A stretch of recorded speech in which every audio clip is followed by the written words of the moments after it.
just replaced this wheel. Took a wooden dowel, cut it to fit, ran a bolt, good as new.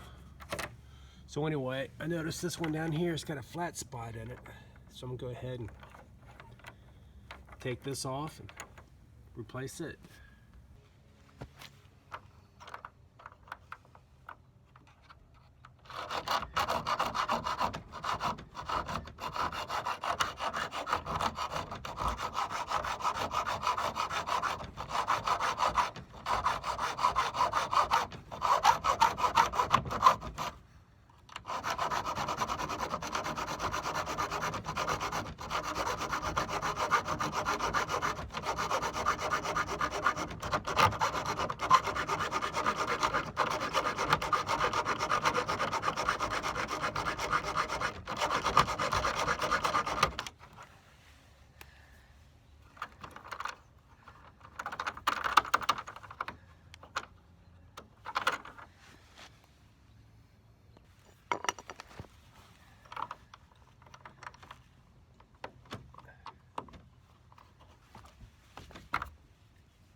You can see the flat spot.